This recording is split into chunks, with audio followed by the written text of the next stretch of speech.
What if I told you you could double your client inquiries without spending a dime on ads, Facebook ads, Google ads, whatever ad you want to talk about, SEO, or even getting more traffic to your website? Most small business owners are obsessed with getting more visitors, more, more, more. But here is what I've learned after designing hundreds of websites. The problem isn't usually your traffic. It's actually what happens when people get to your website. And today, I want to share the exact conversion strategies that have doubled inquiry rates for my clients. Same amount of traffic, but better results. Welcome to Website Design Made Simple, the podcast for busy small business owners who want a high-performing website that converts and sells their offers, even while they're sleeping. Because you deserve to have a strategic and beautiful website that truly represents your brand and positions you as the expert that you are. I'm your host, Jenny B, web designer and creative director at Jenny B Designs, where we believe that your website is the one thing that makes you sales and builds your brand at the same time. Ready to say goodbye to a website that you're embarrassed to share? And hello to a money-making, personality-packed powerhouse? Let's head into today's episode. Today we're talking about conversions. It's kind of something that I really love to talk about and love to study and learn more and more and share with you everything that I found has worked for my clients in practice after all of these years. Introduction, if we haven't already met, my name is Jenny B and I own Jenny B Designs. We just adore building websites for small businesses that truly reflect who you are and work for your brand, attract your ideal clients, and make you money. That is the goal, in my opinion, of your website, is to work for you 24/7. Conversions. Today, we're talking about how to get more people to take the action that you want them to take on your website without getting more traffic. You're probably spending a lot of time and money getting people to your website, and they're landing on your homepage, and then they might be leaving without contacting you, without booking that call, without taking the action that you want them to take, purchase the course, or buy your products, things like that. According to DataBox, the median bounce rate, and I talked about this a couple episodes ago, is 44%. That means that nearly half of your traffic that comes to your website does nothing. They just leave. And here is the thing that is really important to understand. You don't need more traffic coming to your site. I mean, more is good if that's something that you're focused on, but the more important piece to think about, I want you to keep in mind, is that you need to convert the traffic that you already have coming to your website. Today, I'm going to share with you 4 conversion strategies that don't require you to get more traffic, and I will share some specific implementation steps for each of these strategies. Here is the math when I talk about conversion rates. Let's do an easy example. Let's say that you get 1,000 visitors per month and you have a 2% conversion rate. That means that you're getting 20 inquiries a month on your website. Someone who is clicking the book now, buy now, schedule a call. 20 people if you get 1,000 visitors. You can spend a lot of money trying to double your traffic so that instead of 1,000 visitors, you're getting 2,000 visitors. And if you have the same conversion rate, then you're getting 40 inquiries a month. The conversion stays the same, 40 inquiries a month are coming in. Or instead of trying to double your traffic, you work on doubling your conversion rate to 4%.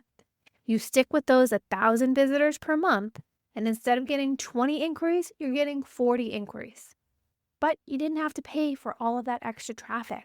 And pay for it, I mean, it could be an outright monetary investment with SEO work or ads, but it also could just be your time. Think about that, focusing on the conversion rate. And that's what I'm going to talk about today. So the first strategy is that I want you to think about your calls to action and make it impossible to miss. The problem with most websites is that they have generic contact us buttons or submit buttons, and their calls to action blend into the page. There is no clear step on every page, no clear next step.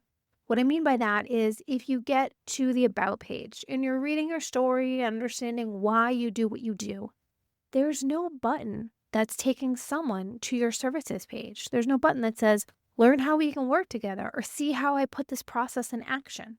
Whatever it may be, there's no next step to the services page. Or on the home page, maybe it's just an intro of everything that you do, but there are no buttons, no clear next step to take that next action. And another problem I see is that they're asking for too many calls to actions. You've got people going off to your blog, you've got a freebie, you've got people going to your services page, you want to book a call, you have another quiz. There are just too many actions, and that can be confusing. Here's the fix that I want you to think about. It's a 3-part fix. The first part is that upper right-hand corner, that button. I talk about this button all the time. This is your primary call to action. It needs to be always visible on every single page of your website in the upper right-hand corner. That button should be a distinct color and stand out. If you have an action color in your brand palette, and I tend to use something really bold and bright that contrasts the rest of your site colors, make that button that action color. And think about the words that are on that button. Instead of the word contact, it should be specific. Schedule a discovery call, book a discovery call, request a quote, something very specific, action related. And it needs to be your high commitment option, your main goal of your website. My website, I ask people to schedule a discovery call. That is the high action that I'm asking, the high commitment action that I'm asking people to take.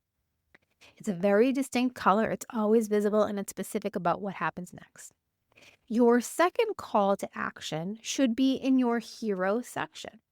That is what people first see when they land on your website. And it has that headline and subheadline that is super clear about what you do, who you serve, how you help, and then the button, the action that we want them to take. Now, this action is a lower commitment action. It still moves people forward. If I overall want people to schedule a discovery call, in that hero section, I'm not going to ask them to just schedule the discovery call. I'm going to ask them to take the next step that makes sense. They're coming to my website. They're learning about what I do. So what I can do is I can send them to learn about my process and take them to the services page to learn how I work with people. I can take them to see my work, send them to my portfolio where they can read client stories. A very light next step. It is a lower commit. In my hero section, I have the button that says, see if we're a good fit. And it jumps to a section explaining who I work with. This is for the people who are researching. They've come to my website. Either they found it on Google, they've been recommended in an AI, maybe by someone else. They're researching. They need a little bit more information. This is the gentle call to action. And then the third piece of this call to action is the page level call to action. Every single page needs a clear next step. The services page, this is where people are learning about your services. The clear next step is book a discovery call. That's what we want them to do. The about page, they're learning about you. Maybe something like learn about how we could work together, sending them to the services page. The blog post, if you have a post about something, for me, maybe I'm writing a blog post about this episode, about conversions, ways that you can double your conversions. And then on my blog post, the call to action would be want help with this because I have a website audit or a coaching call where I help with this exact thing. That makes sense. That is the page level call to action. And remember your copy. You always want words on that button that are telling people exactly what they're going to get. Schedule my discovery call, get a free custom quote, download my free guide, book a website coaching call. What can you do? Think about your current calls to action. Where are they? What do they say? Do you have that primary call to action in the upper right-hand corner? This is the main action you want people to take. Is the wording specific? Does it state the benefits that people are going to get? And do you have a call to action on every single page? Is there no dead end? This is strategy number 1, your calls to action. Strategy number 2 is adding strategic social proof at decision points. The problem that I've been seeing on websites is that trust comes too late. Testimonials might be on a separate testimonials page, or all the social proof is at the bottom of the home page. You don't see social proof near the points that matter, like where the pricing is or the contact forms. And of course, the testimonials aren't specific. Why this hurts conversions is that people need those trust signals when they're deciding, not after they've already made up their mind. Where do you need this social proof? Location number one is your hero section. I've found that my clients have had really great success when they have that social proof, that credibility in the hero section. On my website, it says 13 plus years in business, 100 plus websites designed. That is what I have in my hero section. You can use something like that. You could also use a micro testimonial with a result. I worked with a romance author and we had a great, and I use this example a lot because she had such a great review from one of her readers. And we put that right up at the top because that was basically encompassed her whole brand. If you've been featured in publications, you could put some logos up at the top. That credibility should be in your heroes section when someone lands on your website immediately in that section. The second place it should be is on your services page. And this is really where people are making that decision.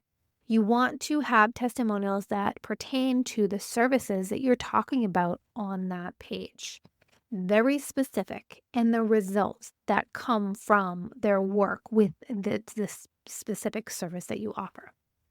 And then the third idea that you can have is near the contact form, right when they're about to reach out. I sometimes say that it's good to have a photo of yourself looking at the person smiling so that they feel when they've gotten to the contact page, they want to take the next step. Another idea is to add a testimonial when they're going to make that action. And it reduces anxiety they have about contacting you and reassures them that, yes, they want to move forward. They want to take the next step. And then the final place that you can have testimonials is near the pricing if you show it. And I always recommend showing your pricing, having that transparency. But people are reading your pricing, and if you have some testimonials, like for example, one of my testimonials says that the website that we built paid for itself in the first month. That is a great testimonial to have near the pricing. It's result focused and it's proof, and it mentions the return on investment. So having some testimonials near the pricing is really important. And it's important to keep in mind the type of testimonial that you want to have. You don't just want something like Jenny was great to work with, highly recommend. It's generic. You could swap in someone's name there and you wouldn't know the difference. But a good testimonial would be something like, within 24 hours of going live, we had a new client book us just by finding us on Google. This was one of my clients that I worked with. It had a time frame within 24 hours of going live, the specific results, new client finding us on Google, and then a real name and a real business. Look at your testimonials. Look at the specific results and transformations people are talking about. Look at the services page and make sure that you have a testimonial on there that matches the service. Think about your hero section. Can you add a quick statistic or a micro testimonial or some badges of where you've been featured to that hero section? On the contact form, is there something that you can just add, a short blurb to reduce that hesitation? And making sure that you update these regular. It shows that you're active on your website. And if you don't have any testimonials, that's okay. I have a few episodes actually all about testimonials. Start simple, ask, and sharing what it was like working together. Give them a couple of questions to answer. Most clients are happy to help. That is a great way to have fresh testimonials on your website. Strategy number 3 is to remove every single piece of friction from your contact process. The problem is we're making it too hard to contact us. I've seen contact forms with 15, 20 fields that are so hard and so deep for a client to dig to actually fill this out. Sometimes there's no visible phone number or email. There could be a form submission that when someone hits submit, it doesn't actually go anywhere and they never get the form. Or there's no confirmation about after submitting. When someone submits your form, they send it. They should see a message that says, "Thank you. I'll get back to you in whatever your time frame is." But it lets them know that you received that form submission. Think about your website and the friction. How many steps does it take for someone to contact you? How many form fields do you have? Do you have that phone number? If you have a phone number that is public, but if not, do you have that email? Can people find that easily on your contact page? And is there a confirmation message that comes up once that form is submitted? How can you make contacting you super easy? Having multiple places where someone can contact you. And I like to streamline things. So for my clients, I suggest that they always have people send things through the contact form. But of course, you want to have other ways for people to contact you in case that doesn't work. Making sure that there are different methods for different people, but there is a way that it all works together. On my website, I have a scheduling link in the contact page. I have my email in the footer, a form on my contact page, and people can choose the best way that works for you. Now, the fields that you want to have only what is required to take that first step, not what you need to help them, because most likely you're going to have a second point of contact, but for them to take that first step. Name, email, message, if you need a phone number, maybe the timeline, the urgency. But don't ask for all their life story and all the details. You can get those later when you have that contact with them. And finally, you want to set expectations and confirmation. Right before someone submits the form, let them know, when are you going to respond? I'll respond within 24 hours. You'll hear from me by the end of the next business day. After you submit, check your email for confirmation. Check your email for a booking link. Whatever you should tell them before they fill out that form. And then after the form, either redirect to a thank you page, send an auto reply email confirming receipt, or just tell them what happens next. You will hear from me within the next 24 hours. Look for an email in your inbox, whatever it may be. Uncertainty kills conversions. People need to know it worked and when to expect a response. Your action steps would be to count your form fields on your contact page. How many do you have? I recommend 5 to 6 max for initial contact. Do you have visible contact information in your header or in your footer? Is your email there? Is your phone there? Do you have an auto reply or thank you page when someone confirms? And then set those expectations. Tell people when they will hear back. And strategy number 4 is making sure that you create a website that tells people who you're for and who you're not for. And being okay to attract the type of clients that you want to work with and repel the ones that you don't want to be. The problem is that a lot of small businesses try to appeal to everyone. And when you do that, you appeal to no one. This shows up in the form of vague messaging that could apply to anyone. You don't talk about your ideal client. You are afraid to say who you don't work with. Instead, you say something like, we work with businesses of all sizes, of all industries. How do you fix this? You filter through clear messaging. The "this is for you if" approach, that's the really simple way to do it. On my website, I use the sentence, thoughtful website design for small businesses who value clarity, communication, and a structured process. This is telling people that if you don't value that, we're not the right fit. It allows people who are on your website to self-select. If they don't value those things, I am not for you. And if you do, you feel understood. If you are a business coach, you could say something like, this is for you if you're building for the long term, you want to be actively involved in the process. But this isn't for you if you need results yesterday and you're shopping solely based on price. That is pretty clear that you want someone who is in there for the long term. Wrong fit people will leave, and that's good. You just saved yourself when you do that from a bad client and a frustrating process. And the right people, they feel seen and they're more likely to reach out.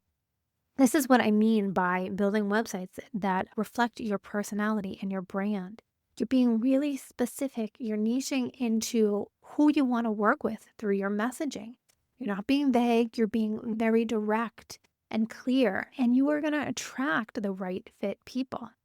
When you do this, you will see that potentially you might not get as many inquiries as a month as you used to, but the inquiries that you will get are going to be more right fit people, and more likely than not, you're actually going to work with more of your inquiries. And that's a hard thing to understand. When you get really clear on your messaging, you might not have as many people reach out, but that's okay because the people who actually do are ready to work with you, and they are ready to work with you because you're you. And that's what's super important. So your action steps should be, think about your client and think about your who this is for language. Do you have that on the homepage and the services page? And don't be afraid to say who it's not for. Test it and watch and see if the inquiries that you're getting, are they improving? Does the quantity drop? Does it stay the same? And the people that are reaching out, are they better fits? Filtering isn't about limiting your business. It's protecting your time, it's protecting your sanity. And truthfully, every no to a wrong fit client creates more space for a yes to the right one. So that is my conversion strategy tips right there for you. What I shared is that if you make these conversion updates, the traffic that you're going to get are going to convert better. And you don't need to get more traffic. What you're doing is you're making the action clear and easy. You're building trust at the right moment. You're reducing friction from your contact page, and you're helping people self-select in. And the thing about everything that I just shared with you is you can implement all of this yourself. You don't have to do ads. You don't have to have any SEO expertise. No special tools. These are just strategic changes to what's already there on your website. Now, if you'd like me to look at your specific website and tell you exactly which of these strategies will have the biggest impact for your business, you can book a website audit. The link is in the show notes, and I will give you a personalized conversion plan with specific implementation steps that you can take tomorrow. Thank you so much for listening, and I will talk to you next time. And that wraps up another episode of Website Design Made Simple. I hope you found the insights shared in this episode valuable and takes you one step closer to creating a website that attracts more of your ideal clients and builds your brand. If you enjoyed this episode, please take a minute to leave a review on Apple Podcasts or a rating on Spotify. Your review will help us reach more small business owners like you who are ready to make more money with their website. Thank you so much for listening, and I'll see you in the next episode.